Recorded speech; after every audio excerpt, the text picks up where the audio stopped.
So good, Melissa. Thank you so much. Rise up, right? Rise up and be in your 12 powers. We were talking about in Explorers. Be who you are. Be who you are and let it shine. I call us light workers. Those of us that are sitting here, we're light workers, especially in this day and time, are we not? And our job, we have a job to, what Charles Fillmore said, he said, go upstairs. You know, get your butola upstairs and get up there and stay up there. So I had a, you know, I made a pledge, 2 months ago, I'm not going to read the news. I cannot not read the news.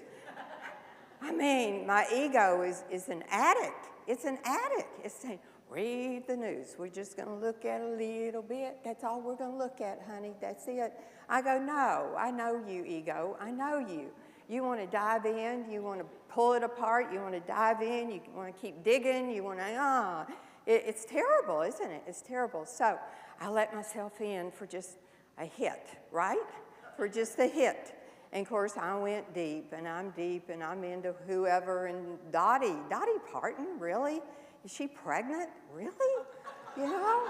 I mean, that's the kind of stuff I got into. And I thought, okay, that's it, you're done. Ego, just chew on that for a while, and you're done. You're done. So, 12 powers, here they are. This is how we operate. This is who we are. 12 powers is who we are. And you all, we have studied every power in the last 6 months except this one, zeal, which I'm already excited about. And I don't like that word, elimination, right? I like renunciation. So there's a little bit more modern term for that. But it's when we get rid of what we don't want to believe anymore.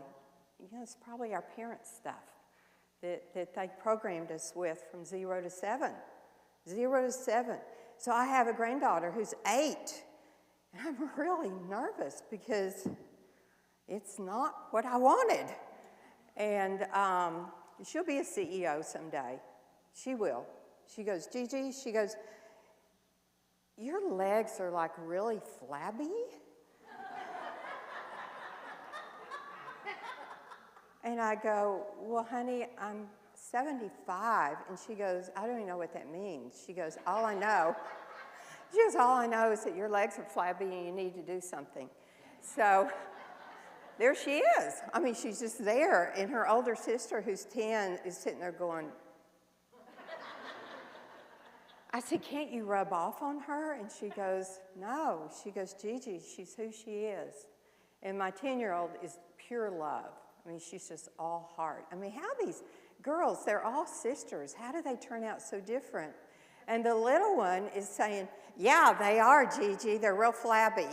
And I'm like, oh, no. Oh, you're becoming your middle sister. But they are who they are from 0 to 7, right? And I told her, I said, that hurts my feelings. But to her, it's just a fact. She sees it, she says it. She doesn't realize it hurts an old person's feelings to tell them they look old. She'll learn. I'll get her. I'll get her. Okay, today we're talking about imagination. Imagination. I love this power. Charles Fillmore, in this little book that's in the bookstore, if you want to buy it, says, imagination is the power of mind that images and forms, the power to shape and form thought. Through this power, the formless takes form. This is it's so abstract, which is why I love it. So this is thought. Our thought is imagination. I'm imagining, I'm talking to you all. I hope you're here, and I'm not just imagining it. But if you're here? Oh, good, Libby, y'all are here. So in the Course in Miracles, of course, it says everything's an illusion. So sometimes I just have to check and be sure people are really here. So the formless takes form. This is awesome, and it's also scary, right? What I think is my reality. What I think is what I feel. And what I feel is what I'm living. if you don't like how you're feeling, you got to change your thoughts. It's so easy to say, but it works hard, doesn't it? Especially if you were programmed from 0 to 7 with negative thinking. And I was. My mom she was the martyr. Oh my Lord, she was a martyr. And what she did, how I learned that, is she banged pans around. So when you heard her in the kitchen, I don't know, I think she almost did this. And then we come running, of course, little codependents. Mommy, what can we do, basically, to fix you so that you'll be happy? And then she would say, nothing at all. So, I mean, there's 4 of us. We're so confused. Okay, so Mommy wants to bang pans, and I don't know. You know, I don't know what to do to fix her. And I never fixed her.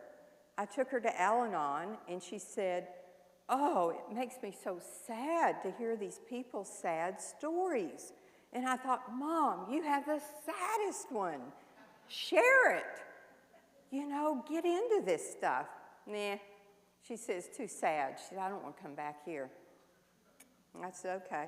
Well, she didn't like it because all the martyrs were getting well.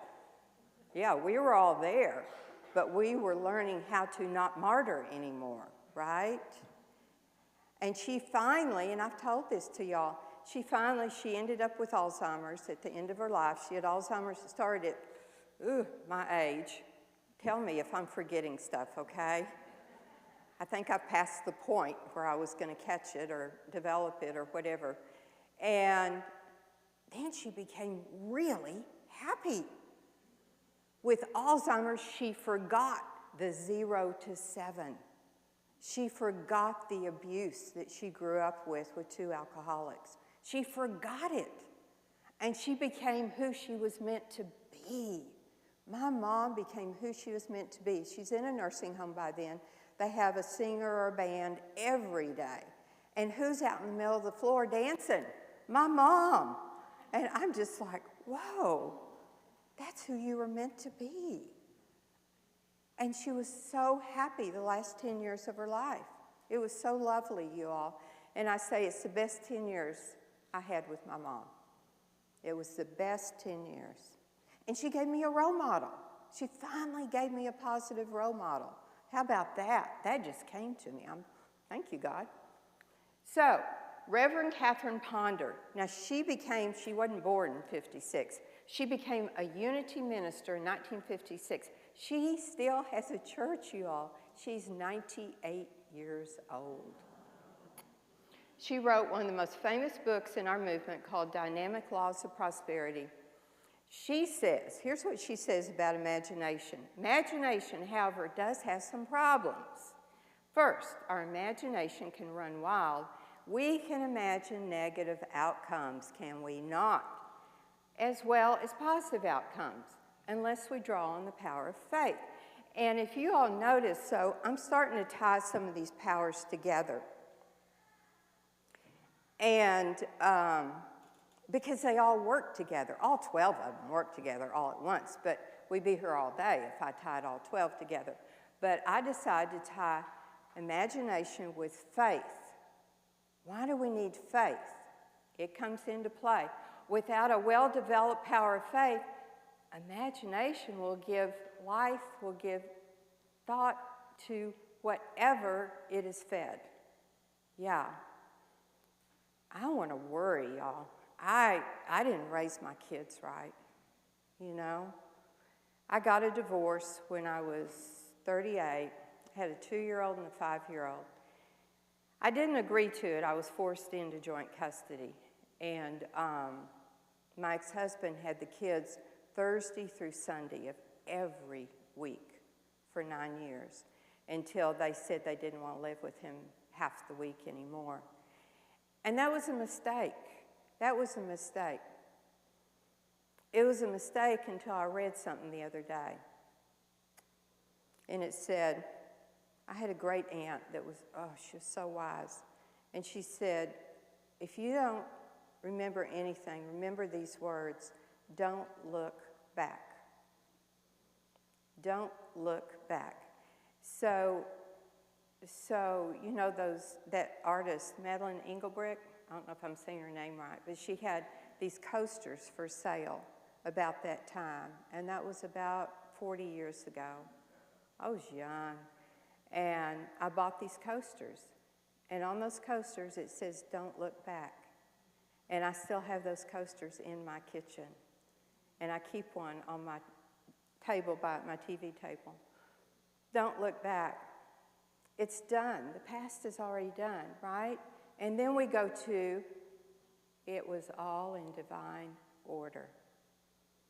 Now, he was the guy, he was the guy, he had the boat, he had the ski boat, he had the jet skis, he had the, all that stuff. And they got to do all that stuff. I mean, what are they going to do with me? I have Barbie dolls, right? I showed them my Barbie dolls one day, and they pulled her head off. So I said, I don't know, boys don't play with dolls. Not like we do. And so that was the end of that. Anyway, beware of what you're imagining. Charles Fillmore, let's look at faith a little bit closer. I love faith. Faith is that quality in us which enables us to look past appearances of lack, limitation, or difficulty, to take hold of the divine idea and believe in it, even though we do not see any evidence of it except in our mind. Yeah.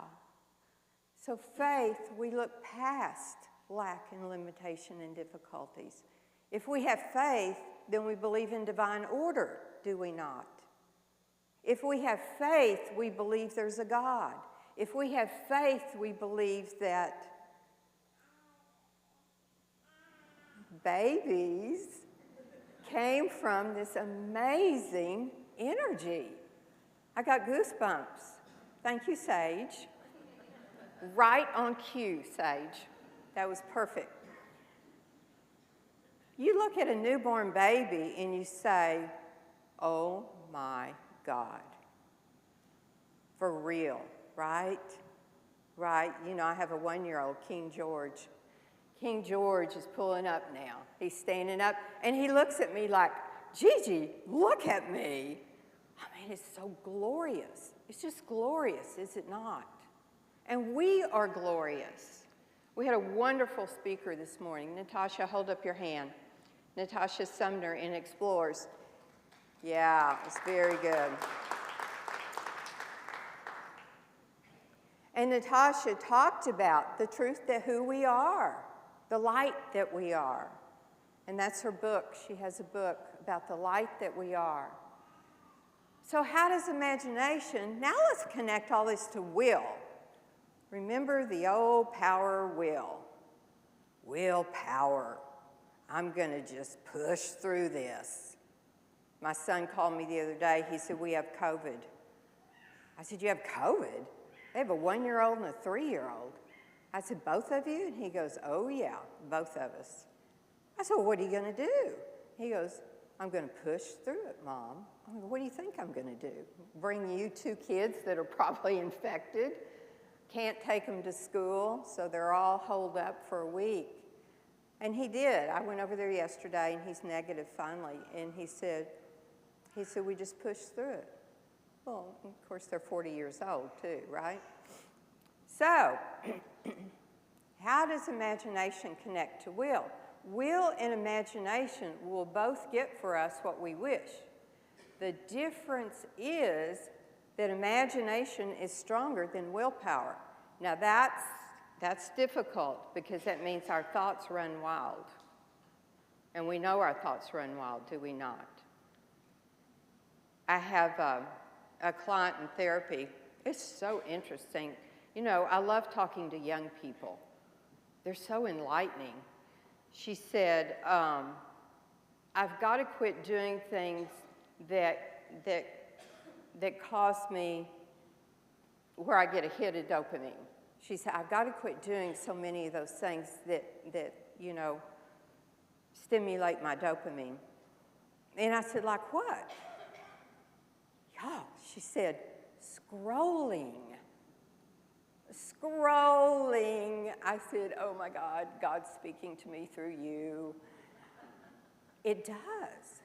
If you scroll, and some people scroll for hours, especially these young people. She said, I can scroll from 2 to 4 hours, and I don't even realize I've been scrolling that long. That's where we get in trouble. Okay, let's see how willpower can help us. Willpower can help us. Imagination expands our sense of possibility, but willpower has a narrower focus on getting things done. This is the part of us that says, how many of y'all, I'll ask the question, how many of y'all have a closet that is interesting? I just use that word. Gerald's pretty good. I mean, it's so weird to me that he has his closet divided into his suits, his pants, his shirts, it's divided by items. Now, I go to my sister's house. She's even weirder, you all. She had her closet enlarged so that she can divide things by color. She does color. I wouldn't even think of that. I mean, I got better things to do. She looked at my closet and she said, I would need a couple of days to do this. And I said, I really like it the way it is. I know where to find it. I haven't had this shirt on in 6 months. It was buried. It was not, and they're not by colors. They're not by anything. And so I'm going, because I knew what I wanted. And it was kind of, how they get back behind the others. And there it was. But you know how I found it? The sparkle. I went, yes, I need to buy more sparkles. So, willpower. If I really want to rearrange that closet, if I really want to do this weird thing by color, I'll use my willpower. And we can feel it, can't we? It's like this.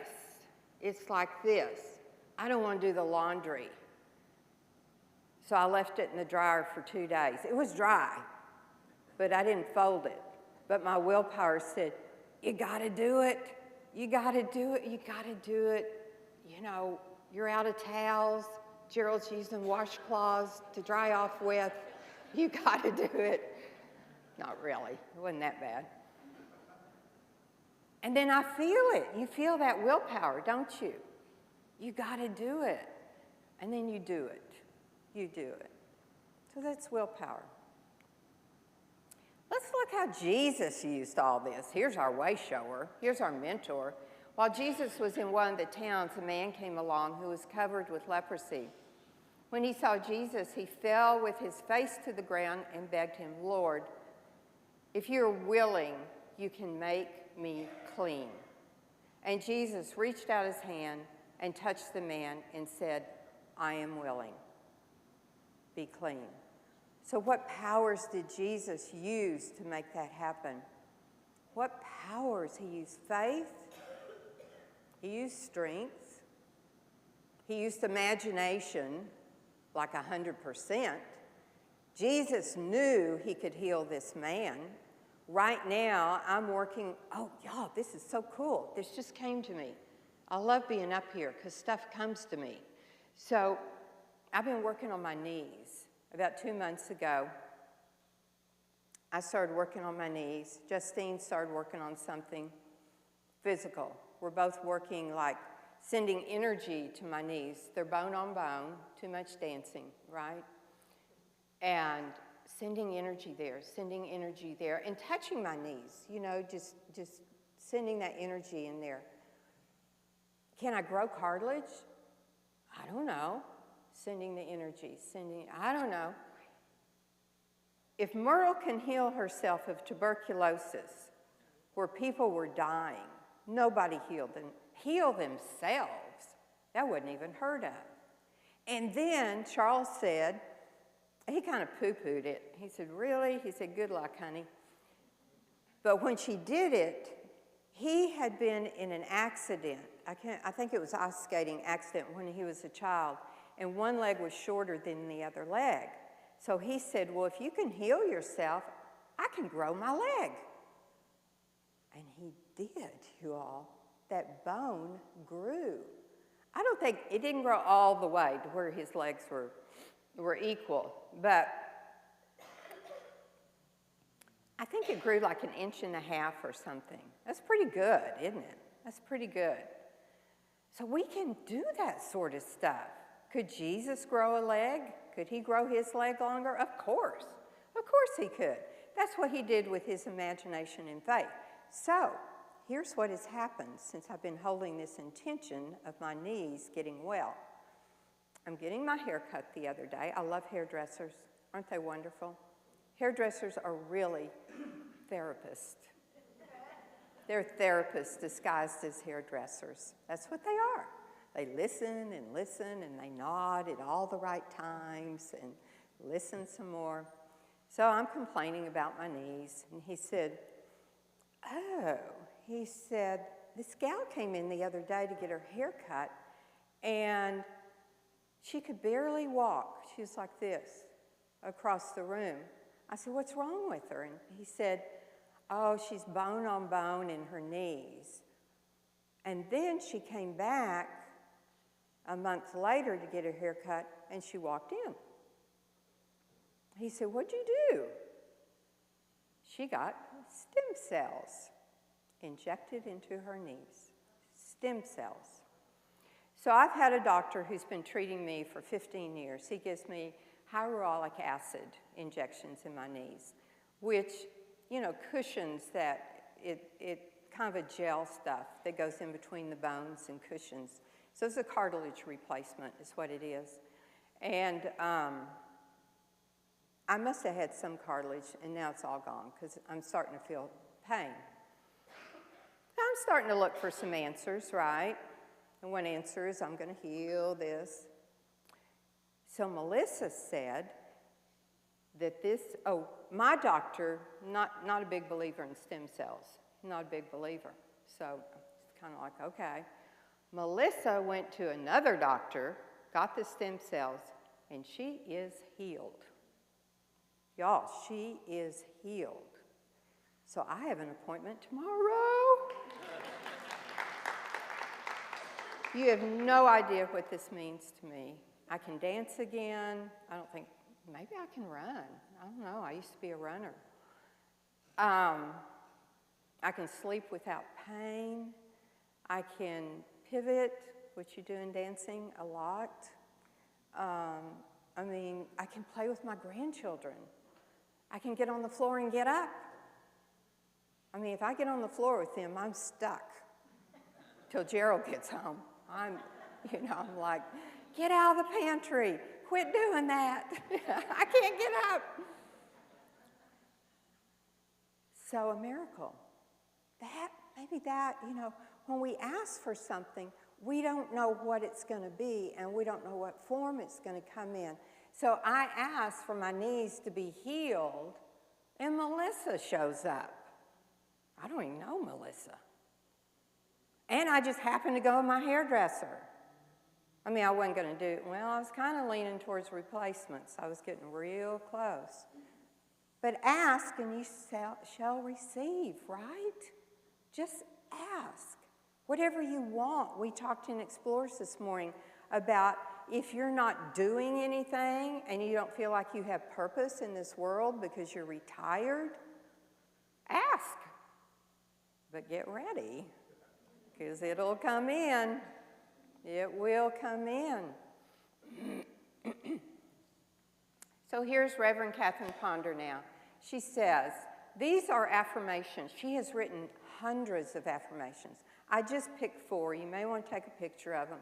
They're so good. I am now rich, well, and happy, and every phase of my life is in divine order now. I don't know if you have any affirmations on your bathroom mirror. I do. I love them. I live them. I'm reprogramming myself all the time because I'm happier because I do. She says, I know that release is magnetic. Through the act of release, I draw to myself my own. I know and let go. There it is. I let go and grow.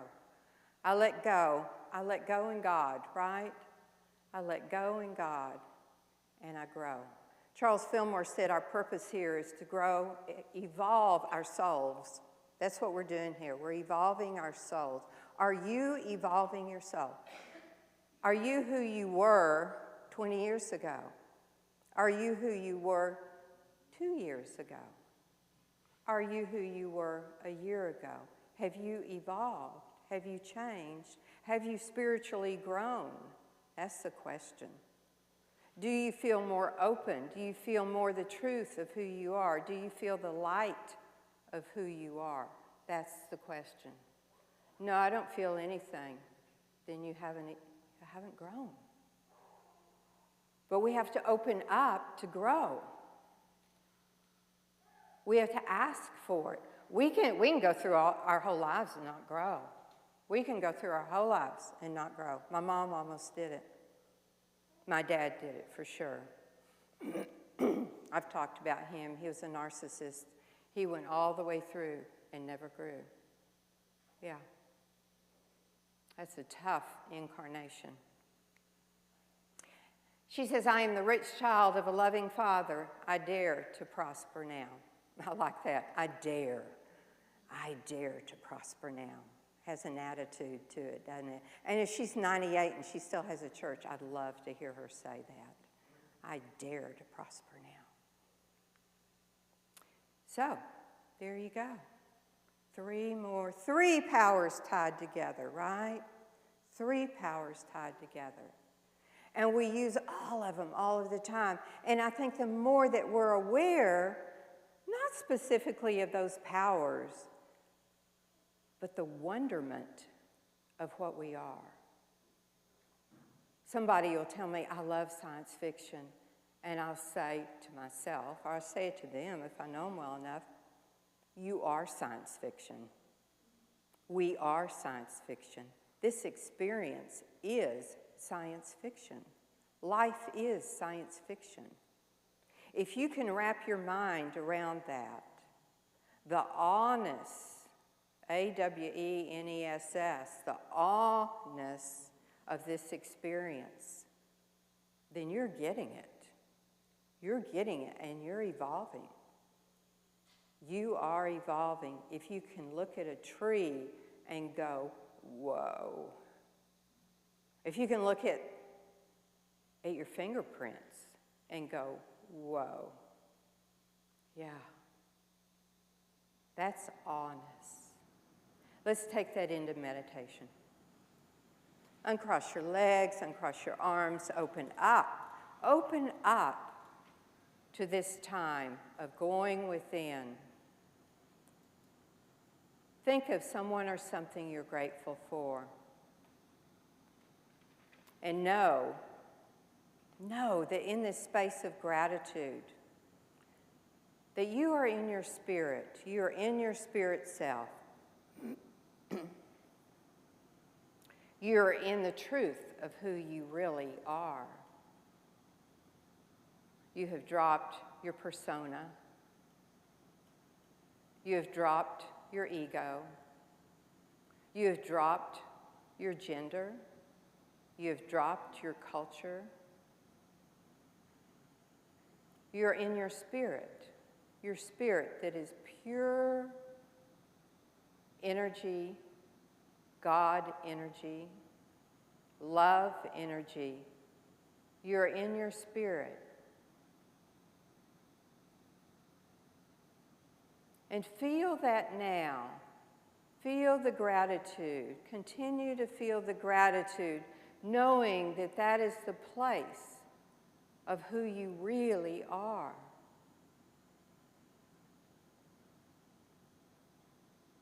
This is your essence. This is our essence. This is our goodness.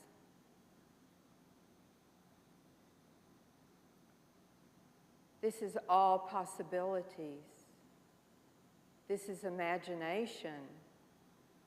This is all powers, the source of all powers.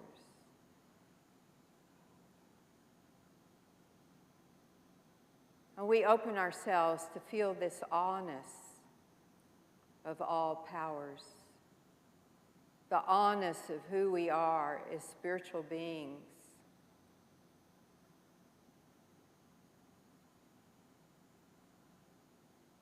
And we see in our mind's eye a flower, a baby,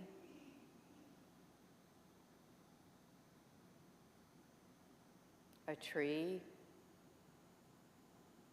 our fur baby. And we know that this is us.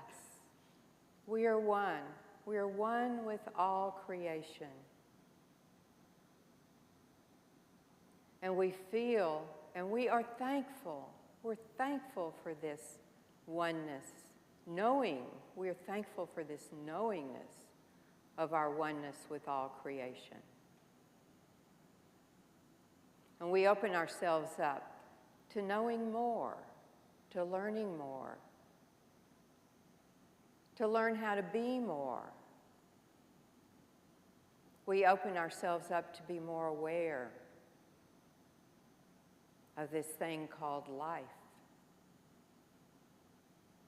as we squeeze it for all of its juiciness. We squeeze it. And we are amazed. We are amazed every day. And we say thank you, Father, Mother, God, for this journey, for this knowingness, for this ability to be human, to be in this human body, having this spiritual experience. We are grateful. In the name and power of Jesus the Christ. Amen.